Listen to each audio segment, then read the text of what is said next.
Hello everyone. In this video, I'm going to talk about head pressure control in a refrigeration system, what it is, and why every refrigeration system, including air conditioning systems, should be equipped with this type of control. When it comes to head pressure control, there are two key issues that need to be addressed separately. First, when the system is operating without head pressure control, it may malfunction, and the cooling capacity can be significantly reduced. The second issue occurs during startup. Each time the compressor starts, a problem may arise where the compressor starts and stops repeatedly, something that should be avoided. For each of these issues, a solution should be considered to ensure the system always operates under its design conditions. Let's start from the beginning. When selecting an air-cooled condenser, the highest expected ambient temperature is taken into account. Based on an appropriate temperature difference, a suitable condenser is chosen.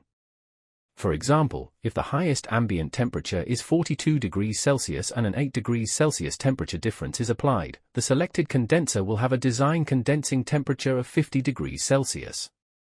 The compressor is then selected based on the design evaporating temperature and the highest condensing temperature to ensure it can meet the cooling load. Similarly, the expansion valve is selected according to the highest condensing pressure and the design evaporating pressure to ensure it can deliver the required cooling capacity to the evaporator. Let's say the design condensing temperature is 50 degrees Celsius, and the selected refrigerant has a saturated pressure of 18 bars at this temperature. At the design evaporating temperature, the pressure is 2 bars. Based on these conditions, we select an expansion valve and its orifice to provide the required cooling capacity of 10 kilowatts. Suppose orifice number 3 is selected. This orifice will deliver 10 kilowatts of cooling capacity when the inlet pressure is 18 bars, which corresponds to the condensing pressure. Now, let's see what happens when the inlet pressure to the expansion valve decreases. The system is operating, and the ambient temperature is at the maximum design value. The condensing pressure is at its design level, say, 18 bars, and the expansion valve is delivering the required mass flow into the evaporator, satisfying the cooling load. As the ambient temperature drops in the evening, the condensing temperature also decreases, leading to a reduction in condensing pressure. This results in lower pressure at the inlet of the expansion valve. Since the orifice remains the same, it passes less refrigerant into the evaporator. A reduced refrigerant flow means lower suction pressure and, consequently, a lower evaporating temperature.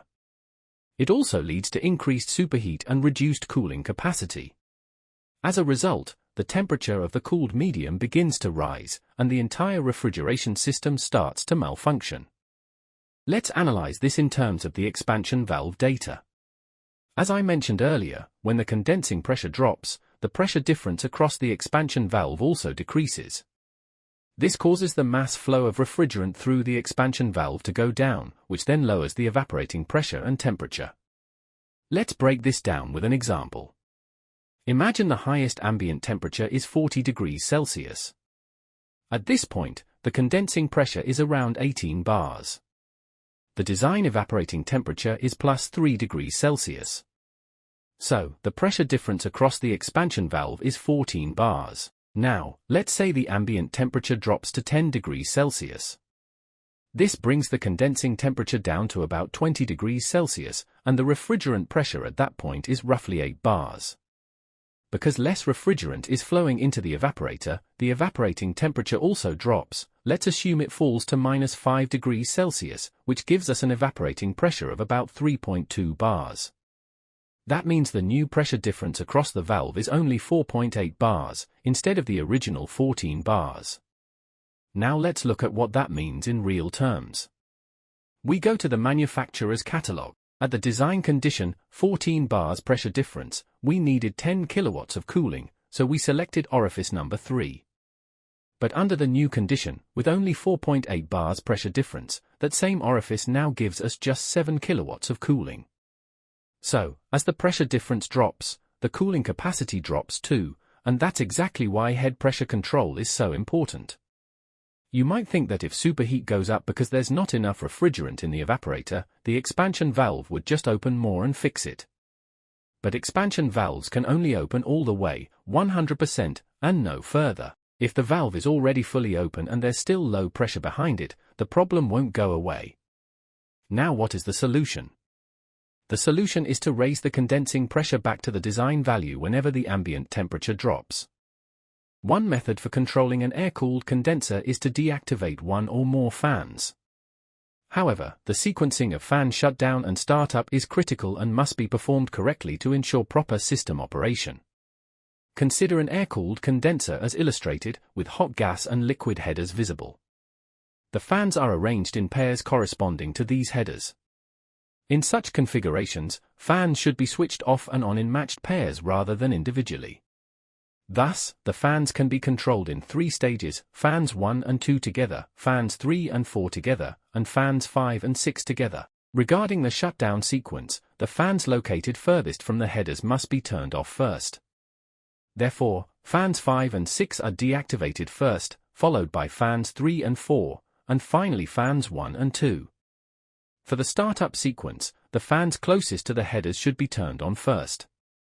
In this example, fans 1 and 2 are started first, followed by fans 3 and 4, and finally fans 5 and 6. Now let's examine why this sequencing is important. Assume that, in this condenser, fans 1 and 2 are turned off instead of fans 5 and 6. The hot gas from the compressor enters the hot gas header and is distributed through the coil tubes. This section of the coil where the fans are off becomes hot due to lack of airflow. The hot gas then flows to the coil sections where the fans are still running, and condensation takes place there.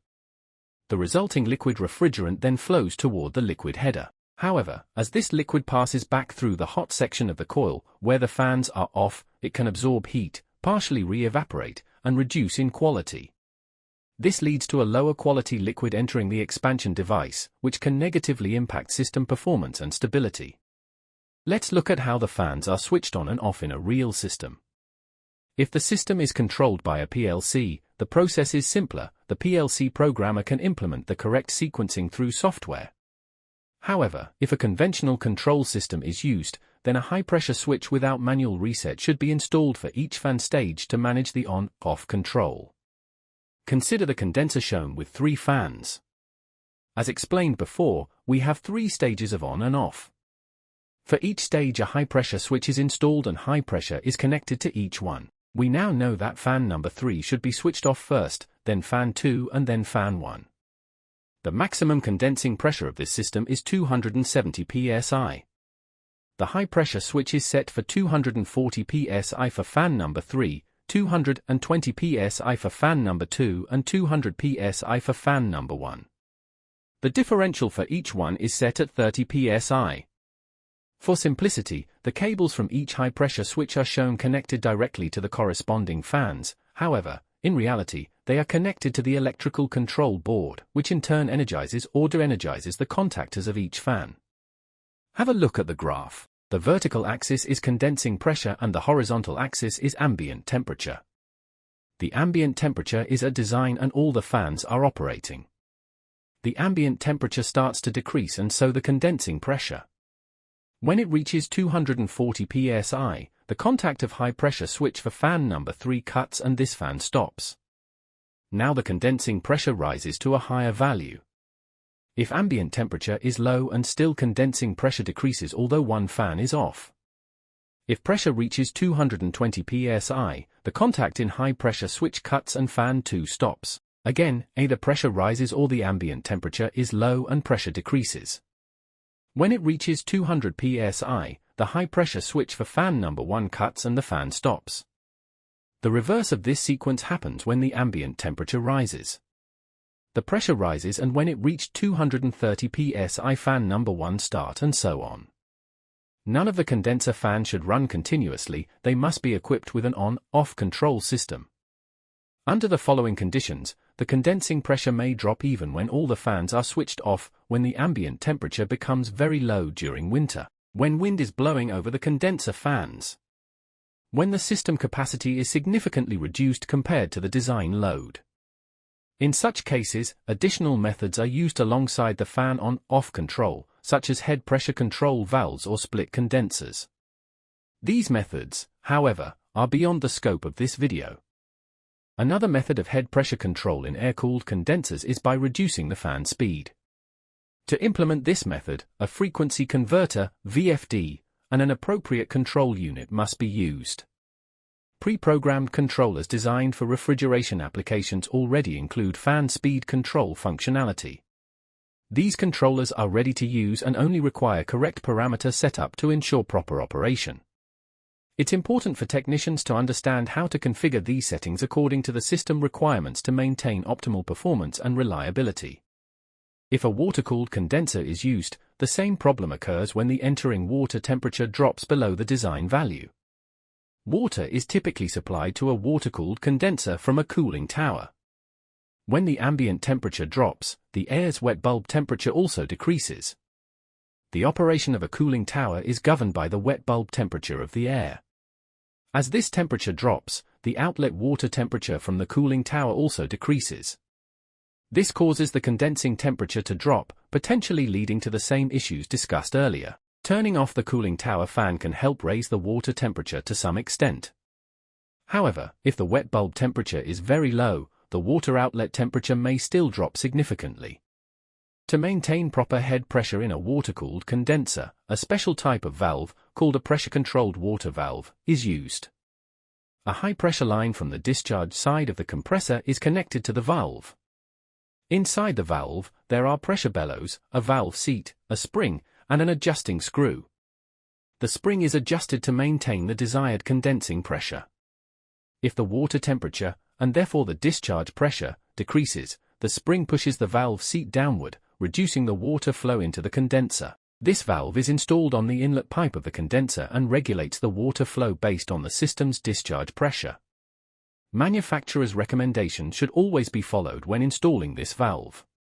What happens during low ambient temperature startup? In cold weather, refrigeration systems can have problems starting up properly. Let's walk through what happens and how to fix it. Most systems have a low-pressure safety switch to protect the compressor.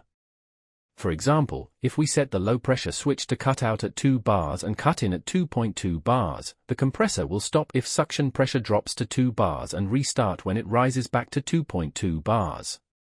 Now imagine this, the system also has head pressure control, which means the condenser fans turn on and off based on pressure. On a cold day, when the compressor is off, the discharge pressure is low because of the cold ambient. When the compressor starts, the fans stay off at first because pressure is still low. Even though the fans are off, the discharge pressure is still too low. This pressure is behind the expansion valve. If the pressure behind the expansion valve is too low, it doesn't feed enough refrigerant to the evaporator. As a result, suction pressure stays low. If it drops to 2 bars, the low-pressure switch cuts the compressor off. This leads to a short-cycling problem, where the compressor starts and stops repeatedly because suction pressure takes time to rise as discharge pressure builds. The solution: winter start circuit. To avoid this issue, we use a winter start electrical circuit. It works like this: a timer is added, set to a delay time, say 120 seconds. Each time the compressor starts, the winter start circuit temporarily bypasses or shunts the low-pressure switch for 120 seconds. This gives the system time to build up discharge and suction pressure. After 120 seconds, the low-pressure switch becomes active again to protect the compressor as usual. Important safety note: the winter start circuit must be designed carefully. If the system has no refrigerant and the low-pressure switch is bypassed, the compressor could start dry and get damaged. So, the circuit should be wired in such a way that, if the low-pressure switch is already open before startup, indicating a major issue like no refrigerant, the compressor will not start, even with winter start. Since I'm not qualified in electrical work, I kindly asked my friend, an electrical engineer, to help me with a simple winter start circuit. The method I describe here is not a standard electrical schematic. For simplicity, I will explain this circuit in a more straightforward, non-technical way. A very simplified electrical connection is shown here. The system includes a low-pressure switch, a timer dedicated to the winter start circuit, and a compressor contactor with auxiliary contacts 64 and 65. At initial power-up, the system is off, and the compressor contactor is de-energized. When the thermostat and all safety control contacts in the circuit are closed, phase voltage is applied to the low-pressure switch. If the low-pressure switch contact is closed, voltage is supplied to the compressor contactor coil. Voltage is also connected to auxiliary contact 64, while contact 65 is connected to the common terminal of the winter start timer. A line runs from contact 16, a normally closed contact, to the line below the low-pressure switch. Another line connects contact 65 to the coil of the winter start timer. When the compressor contactor is energized, voltage is simultaneously supplied to the winter start timer coil, activating it and initiating its preset delay time. During this delay period, phase voltage continues to be supplied to the compressor contactor coil via the timer. If, during startup, the condenser pressure is too low, causing suction pressure to drop, the low-pressure switch may open. However, the compressor will not shut down immediately, it will continue running until the winter start timer completes its countdown. Once suction pressure recovers and the low-pressure switch closes again, and once the timer has finished its timing cycle, the timer removes voltage from its internal bypass circuit. At this point, the bypass function is disengaged, and full control of the compressor circuit is returned to the low-pressure switch. From this point forward, the low-pressure switch actively regulates the circuit and is no longer bypassed. I hope this video was useful. Thank you for watching.